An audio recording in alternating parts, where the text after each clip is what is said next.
여러분들이 지금까지 만들어 왔던 교회 역사가 오늘의 메시지라고 믿습니다.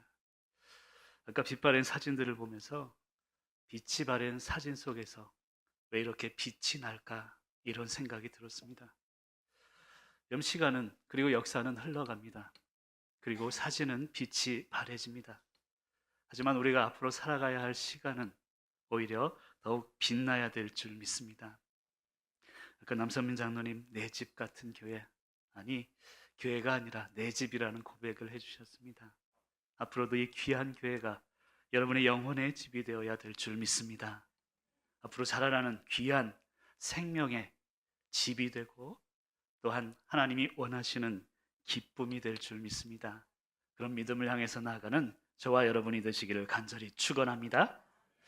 오늘 앞뒤자 한번 인사할까요? 제가 속초교회 40주년 하면 감사합니다 라고 한번 기쁘게 인사하겠습니다. 속초교회 40주년 감사합니다. 오늘 예배를 통해서 이런 기쁨이 넘쳐나고 이런 미래를 또한 이어가는 저와 여러분이 되시기를 간절히 축원합니다. 시간은 얼마 없지만 짧게라도 40주년을 지나면서 주시는 하나님, 그 하나님을 발견하는 귀한 시간이 되시길 간절히 축복합니다. 얼마 전에 어느 권사님이 저에게 그러시더라고요. 목사님, 살아보니 어느새의 삶입니다 라는 고백을 하시더라고요. 하루하루 살다 보니 어느새 생각지도 못했던 사람과 결혼하고 그 얘기를 강조하시더라고요. 그리고 어느새 자녀를 낳고 어느새 할머니가 됐습니다. 그런 고백을 저에게 해주셨습니다. 여러분, 교회도 어느새 40년이 지났구나. 감히 담임 목사로서 40년을 여러분과 함께 보내지 못했지만 어느새의 40년이구나, 이것을 깨닫게 됩니다. 여러분, 어느새의 어떤 의미일까? 어원을 찾아봤더니 어느 사이에, 조금 더 얘기하면 어느 사이, 시간의 틈을 이야기합니다. 어느 사이에, 어느새, 어느 시간의 틈에 하나님은 우리 교회에 축복을 새겨 놓으시고 지금까지 역사를 이루신 줄 믿습니다. 여러분, 가스펠 가수 중에 홍순관 씨라는 그 가수가 이런 노래를 했습니다. 쌀 한 톨의 무게라는 노래를 했는데요. 여러분, 쌀 한 톨 얼마나 가볍습니까? 그런데 이런 가사가 있어요. 한번 화면을 띄워주시고, 쌀 한 톨의 무게는 얼마나 될까? 내 손바닥에 올려놓고 무게를 잰다. 바람과 천둥과 비와 햇살과 외로운 별빛도 그 안에 스며네. 농부의 새벽도 그 안에 숨었네. 쌀 한 톨의 무게는 세월의 무게. 저희 노래의 가사를 생각하며 우리 교회 40년의 무게는 얼마나 될까? 이런 생각과 고민을 해봤습니다.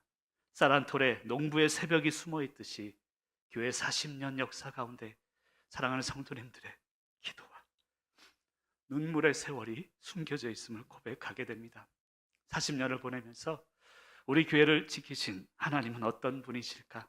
짤막하게 말씀을 나누고자 합니다. 첫 번째는요, 우리 하나님은 교회의 과거를 살펴보시고 미래를 여시는 하나님이십니다. 이것을 믿으시길 바랍니다. 제가 첫 번째로 하면 큰 목소리로 읽어주시면 좋겠습니다. 첫 번째로, 1절 말씀 같이 읽습니다. 시작. 나를 아시나이다. 아멘. 여러분, 여기 보면 나라는 존재가 두 번 나옵니다. 첫 번째 나는 과거의 나를 의미합니다. 과거의 나를 살펴보셨다는 거예요. 그리고 두 번째 나는 미래의 나를 이야기합니다. 미래의 나를 알고 계신다는 것입니다. 교회 40년을 하나님은 살펴보셨고 교회 앞으로 미래 40년을 미리 알고 계신다는 뜻입니다. 여러분, 살펴보셨다, 이 의미를 살펴보면요, 원어로는 하카르라는 단어를 씁니다. 근데 그 의미가 꿰뚫다라는 의미가 있습니다. 여러분, 아까 영상을 통해서 우리가 고백을 많이 들었습니다만 우리 교회 40년을 하나님은 꿰뚫어 보셨어요. 한 순간순간 1분 1초를 하나님은 꿰뚫으셨습니다. 그리고 미래를 아신다, 야다의 하나님이십니다. 이것은 경험하고 관계적으로 아시는 하나님이십니다. 결론적으로 교회의 과거 40년을 꿰뚫으신 하나님께서 이제 교회의 미래를 구체적으로 경험적으로 알고 계시다는 뜻입니다. 여러분들 좀 이상하죠? 미래는 우리가 경험할 수 없습니다. 과거를 경험하는 것이죠. 그런데 미래에 대해서 야다, 하나님은 경험하신 하나님이라고 이야기합니다. 왜 그럴까요? 하나님은 이미 우리 교회의 미래를 알고 계시고 경험하시고 우리에게 허락하시는 분임을 믿으시길 간절히 축원합니다. 하나님은 다 알고 계세요. 그래서 2절에 보면 안고 일어섬, 3절에 보면 모든 길과 눕는 것, 4절에는 내 혀의 말을 다 알고 계시다는 뜻입니다. 여러분, 인간이요, 편안하기 위해서는 나를 가장 아는 분 안에 있어야 평안할 수 있는 것입니다. 세상 사람 다 몰라줘도 하나님이 나를 알아주시니 하나님 안에 있을 때 편안한 것입니다. 여러분, 암에 걸린 환자분들이 사람 만나는 걸 꺼려한대요. 물론 아프셔서 불편하셔도 그렇지만 왜 그런가 하면 만날 때마다 설명해야 된대요. 내가 어떻게 아프고 이것을 만날 때마다 설명하니 그게 힘든다는 것입니다. 말하지 않아도 알 수 있는 존재, 여러분, 그것이 하나님이세요. 우리가 말하지 않아도 우리의 고통을 아시고 우리 교회의 미래를 아시는 하나님을 향해서 날마다 승리하시는 저와 여러분이 되시기를 간절히 축원합니다. 그리고 두 번째는요, 떠날 수도 피할 수도 없는 상황에서 붙들어 주신 하나님이십니다. 우리 교회 40년이 그렇지 않나요?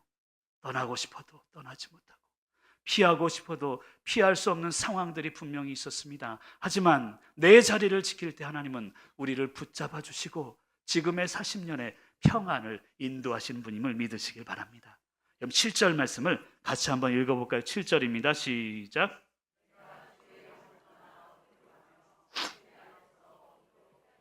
그럼 7절은 이야기합니다. 내가 어디로 떠나고 어디로 피하겠는가 이야기하고 있습니다. 여러분, 개인적인 삶도 그럴 때가 있지 않습니까? 그냥 훌쩍 떠나고 싶을 때가 얼마나 많습니까? 피하고 싶을 때가 또 하루에도 몇 번씩 생기는 것입니까? 이런 부부관계 중에서 이혼 한번 생각 안 해본 부부가 있을까요? 부모 자식 간의 관계 속에서 자식 때문에 속이 시커멓게 타지 않는 부모가 있겠습니까? 여러분, 이것이 바로 떠날 수도 없고 피할 수도 없는 우리의 상황을 이야기하는 것입니다. 떠날 수도 없고 피할 수도 없지만 우리가 이겨낼 수 있던 것은 우리 안에 정이 있기 때문이고, 물론 결론적으로는 하나님이 인도하셨기 때문임을 믿으시길 바랍니다. 여러분, 한국 사람 안에 내재된 두 가지 상반된 마음이 있대요. 이것 때문에 우리가 떠날 수도 피할 수도 없지만 이겨낸다는 거예요. 첫 번째는 정이 있다고 합니다. 여러분, 정이 있기에 살아온 거예요. 내가 배고프지만 나보다 더 배고픈 사람이 있기에 내 것을 나눌 수 있는 정으로 살아온 것입니다. 그리고 두 번째는 우리 한국인의 마음 가운데 한이 있다고 합니다. 한이 있기에 버텨왔다는 것입니다. 비난을 받아도 힘들어도 이 악물고 그래도 살아야지 하는 한이 있기에 우리 민족은 살아왔다는 것입니다. 정으로 살아왔고 한으로 버텨왔던 것입니다. 그런데 사랑하는 성도 여러분, 정과 한의 마음이 우리를 버티게 한 것은 사실이지만 결국 우리의 은혜를 주신 것은 하나님이십니다.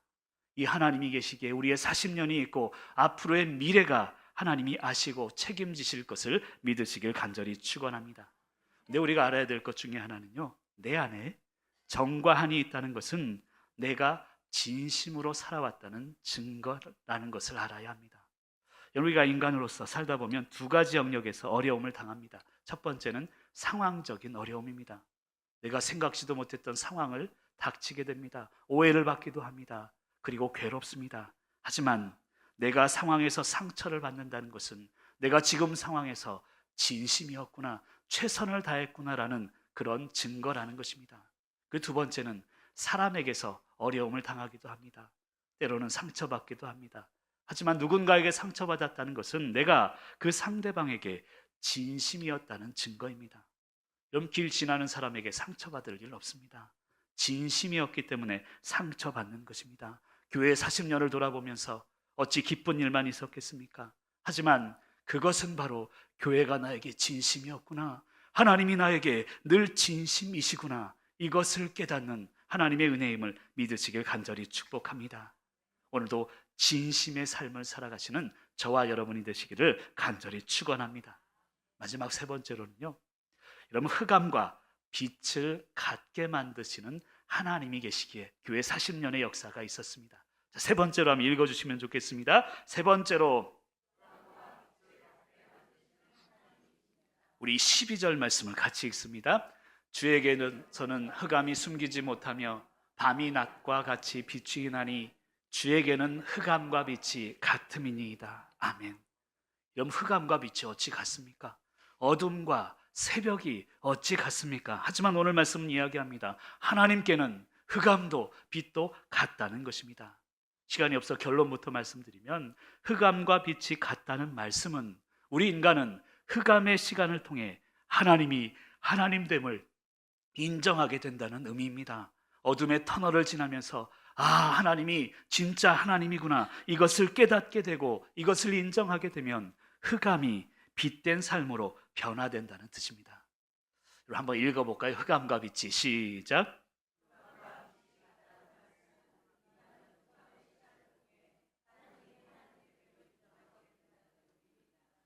하나님을 하나님으로 인정하게 되면 흑암의 삶이 빛된 삶으로 변화됩니다. 아멘. 여러분, 이따 사진들을 보십시오. 흑암의 시간들이 얼마나 많았습니까? 고난의 시간들이 얼마나 많았습니까? 우리 교회 처음 시작하며 앉을 자리도 없이 벽돌에 물 위에서 드렸던 귀한 교회, 흑암이 이제는 하나님이 하나님됨을 40년 동안 인정하기에 이제는 빛과 같음을 믿으시기를 간절히 축원합니다. 여러분, 40년 동안의 고난은 각자 달라요. 하지만 기쁨은 하나입니다. 그것을 깨닫는 40주년 귀한 예배가 되시길 바랍니다. 40년 동안의 흑암은 각자 다르지만 우리가 교회 안에서 누릴 수 있는 기쁨은 오직 하나임을 믿는 저와 여러분이 되시기를 간절히 축복합니다. 시편 42편 3절에 보면 이런 말씀이 있습니다. 시편 42편 3절에 있는 말씀을 우리 화면을 보면서 같이 한번 읽어보겠습니다. 시편 42편 3절입니다. 제가 읽겠습니다. 사람들이 종일 내게 하는 말이 내 하나님이 어디 있느냐 하오니 내 눈물이 주야로 내 음식이 되었도다. 여러분, 40년의 눈물이 오늘 음식이 될 것입니다. 미래의 우리의 삶을 지탱하는 평안이 되게 될 줄 믿습니다. 여러분, 사실 다윗의 기도를 보면요, 시편 속에서 다윗은 원망의 기도를 합니다. 그리고 원수 갚아주세요, 이런 기도를 많이 합니다. 여러분, 어느 정도로 기도하냐면 시편 109편 10절에 보면 이런 기도가 있어요. 저는 이게 기도일까 싶습니다. 제가 한번 읽어볼게요. 그의 자녀들은 유리하며 구걸하고 그들의 황폐한 집을 떠나 빌어먹게 하소서. 이게 다윗의 기도라니까요. 원수들을 향해서 얼마나 원망의 마음이 있었으면 유리하게 하시고 구걸하게 하시고 빌어먹게 하소서. 이게 다윗의 기도였습니다. 그런데 오늘 시편 139편 23절 24절에 보면 그의 기도가 바뀝니다. 하나님이여, 남을 원망할 게 아니라 나를 살펴주셔서 내 마음을 아시는 하나님, 나를 사랑하사 나를 시험하사 내게 무슨 악한 행위가 있나 보시고 나를 영원한 길로 인도하소서. 여러분, 교회 40년을 통해서 우리가 깨달아야 되는 것은 우리의 신앙의 길은 결국 내가 누구인지를 깨닫는 삶입니다. 그리고 하나님이 누구인지를 아는 삶입니다. 그렇게 되면 고난과 아픔을 통해 하나님은 나를 나답게 만들어 가실 줄 믿습니다. 이제 말씀을 마무리하면서 특별히 40주년을 맞이하면서 그런 권면을 드리고 싶습니다. 진심의 나가 되면 좋겠습니다. 여러분, 한번 따라 할까요? 가슴을 치면서 진심의 나. 시작. 여러분, 진심의 나를 하나님은 만들어 가실 것입니다. 40년 동안의 고난, 눈물을 통해서 하나님 우리를 진심의 존재로 빚어가실 줄 믿습니다. 40년 그 시간을 지나면서 진심의 삶을 사는 진짜가 되시길 바랍니다.